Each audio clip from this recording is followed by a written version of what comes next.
И здравейте, пичо, аз съм Слайдер и както сте разбрали от заглавието, днес ще оценяваме топ 5 най-грозни скина в Brawl Stars. Но преди това, ударете тежко лайк бутона и се абонирайте за моя канал. И нека да започваме. Номер 5. На пето място слагам Die Search. Защо?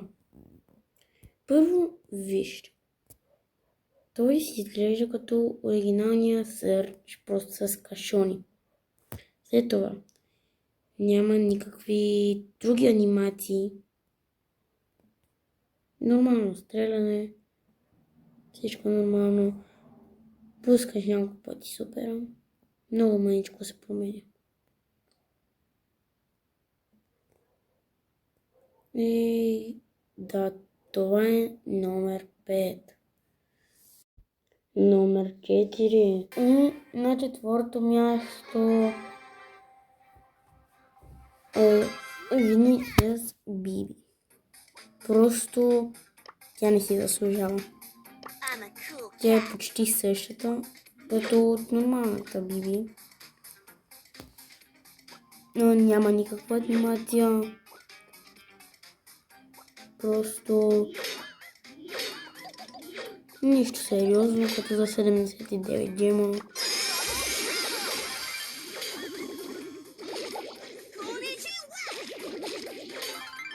Девката е нормална.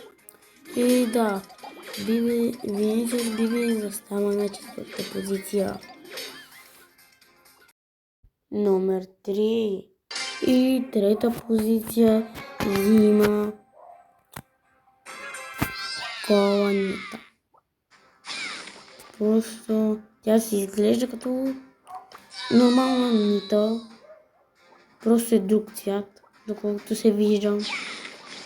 Никаква анимация на нормалното стреляне. Анимация на мечката, но...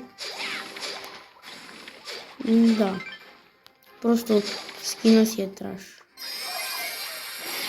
Доколкото се вижда. Само мечката е променена от целия скин. Така че според мен не се заслужава никак.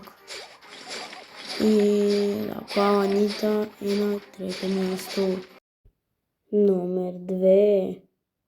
И второ място заема Boombox Box. По същата причина заради другите. Няма никаква анимация на самите изстрели ракетите. Също и с супера никаква анимация. Но пък и не е само заради това. Просто скина е толкова траш. Да, може да се види на самия клип. Просто Supercell са искали да направят някакъв скин, но не са успяли. И да, това е номер 2. Номер 1. И според мен най-траш скина е Touchdown Ball. Просто самия скин не се е получил. Просто нищо хубаво не е направено. Помпата не е направена хубава. Самия скин не е направен хубаво. Анимации на самите атаки, като стреляне, никакви. Доколкото се вижда на супер никаква анимация.